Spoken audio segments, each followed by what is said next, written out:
ಕರ್ನಾಟಕದಲ್ಲಿ ಈಗ ಮತ್ತೊಂದು ಅಣು ಸ್ಥಾವರಕ್ಕೆ 3 ಜಿಲ್ಲೆಯಲ್ಲಿ ಪರಿಶೀಲನೆಯನ್ನ ನಡೆಸಲಾಗ್ತಾ ಇದೆ ಎನ್ನುವಂತಹ ಒಂದು ಸುದ್ದಿ ಬರ್ತಾ ಇರುವಂತದ್ದು.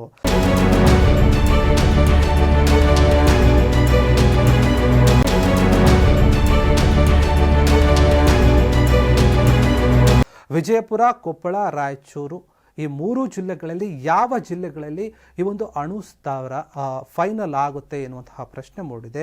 ಹೀಗಾಗಿ ಜಿಲ್ಲೆಗಳಲ್ಲಿ ಜಾಗವನ್ನು ಗುರುತಿಸಿ ಅಥವಾ ಗುರುತು ಮಾಡಿ ಅಧ್ಯಯನ ಕೈಗೊಂಡು ಕಾರ್ಯ ಸಾಧನೆಯ ಒಂದು ವರದಿಯನ್ನು ನೀಡುವಂತೆ ಆ ಜಿಲ್ಲೆಗಳಿಗೆ ಸಂಬಂಧಪಟ್ಟಿರುವಂತಹ ಡಿಸಿಗಳಿಗೆ ಸರ್ಕಾರ ಸೂಚನೆಯನ್ನು ನೀಡಿದೆಯಂತೆ. ಹೀಗಾಗಿ ರಾಷ್ಟ್ರೀಯ ಉಕ್ಕು ವಿದ್ಯುತ್ ನಿಗಮ ಏನಿದೆ NCPT ಈ ಒಂದು ನಿರ್ಧಾರವನ್ನು ಕೈಗೊಂಡಿರುವಂಥ ಇನ್ನು ಭೂಮಿ ಮಂಜೂರಾತಿ ಮತ್ತು ಭೌಗೋಳಿಕ ಅಧ್ಯಯನಕ್ಕೆ ಅನುಮತಿಯನ್ನು ಕೊಡಿ ಅಂತ NCPT ಏನಿದೆ ಇದು ಸರ್ಕಾರಕ್ಕೆ ಮನವಿಯನ್ನು ಕೂಡ ಮಾಡಿತ್ತು. ಈ ಒಂದು ನಿಟ್ಟಿನಲ್ಲಿ ಈಗ ಇದಕ್ಕೆ ಸಂಬಂಧಪಟ್ಟಂತೆ ವಿಕಾಸಸೌಧದಲ್ಲಿ ಸಚಿವ KJ ಜಾರ್ಜ್ ಮತ್ತು ಸಚಿವ ಕೃಷ್ಣ ಬೈರೇಗೌಡ ಅವರ ಒಂದು ನೇತೃತ್ವದಲ್ಲಿ ಸಭೆ ಕೂಡ ನಡೆಸಲಾಗಿತ್ತು. ಸಭೆಯನ್ನು ನಡೆಸಿ ಅಲ್ಲಿ ತೀರ್ಮಾನಿಸಲಾಗಿತ್ತು ಏನು ಅಂತಂದರೆ ಈ ಯಾವ ಒಂದು ಜಾಗ ಸೂಕ್ತ, ಯಾವ ಒಂದು ರಾಜ್ಯದಲ್ಲಿ ನಾವು ಈ ಒಂದು ಸ್ಥಾವರವನ್ನು ಮಾಡಬಹುದು, ಅಲ್ಲಿ ಎಲ್ಲ ರೀತಿಯಾದಂಥ ಒಂದು ಜಾಗದ ವ್ಯವಸ್ಥೆ ಇದೆಯಾ, ಮತ್ತು ಏನಂದರೆ ಆ ಜಾಗದಲ್ಲಿ ನೀರಿನ ಅನುಕೂಲತೆ ಯಾವ ರೀತಿಯಾಗಿ ಇದೆ, ಈ ಎಲ್ಲ ಒಂದು ಆಯಾಮದಲ್ಲಿ ಕೂಡ ಚಿಂತನೆ ಮಾಡಬೇಕು. ಮತ್ತು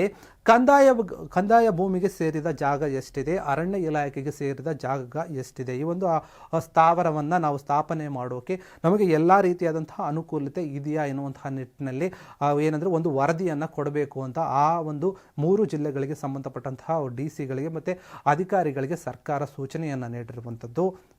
ಇಂಧನ ಸಚಿವ KJ ಜಾರ್ಜ್ ಮತ್ತು ಕಂದಾಯ ಸಚಿವ ಕೃಷ್ಣ ಬೈರೇಗೌಡ ಇವರಿಬ್ಬರು ಕೂಡ ಒಂದು ಜಂಟಿಯಾಗಿ ಒಂದು ಏನದು ಸುದ್ದಿಗೋಷ್ಠಿಯನ್ನು ನಡೆಸಿ ಒಂದು ಸಭೆಯನ್ನು ನಡೆಸಿ ತೀರ್ಮಾನಿಸಿದ್ದಾರೆ. ಅಧಿಕಾರಿಗಳಿಗೆ ಸೂಚನೆಯನ್ನು ಕೂಡ ನೀಡಿದ್ದಾರೆ. ಈ ಒಂದು ಅಣು ಸ್ಥಾವರದ ವಿಚಾರವಾಗಿ ಈ ಹಿಂದೆ ಕೂಡ ಒಂದು ಪ್ರಸ್ತಾವನೆ ಬಂದಿತ್ತು. ಅಂದರೆ 2015ರಲ್ಲೂ ಕೂಡ ಇದು ಒಂದು ಕುರಿತಾಗಿ ಪ್ರಸ್ತಾಪ ಬಂದಿತ್ತು.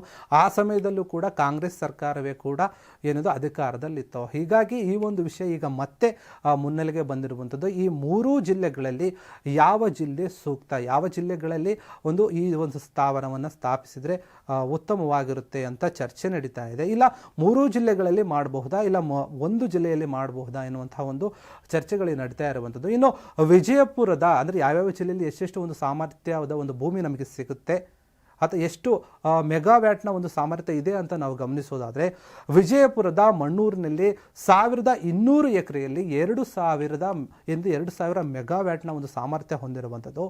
ಇನ್ನು ರಾಯಚೂರಿನ ಅಲಕವಟ್ಟಿಯಲ್ಲಿ ಏನಿದೆ ಅಂದರೆ 1600 ಎಕರೆಯಲ್ಲಿ 4000 ಮೆಗಾವ್ಯಾಟ್ನ ಒಂದು ಸಾಮರ್ಥ್ಯ ಹೊಂದಿದೆ.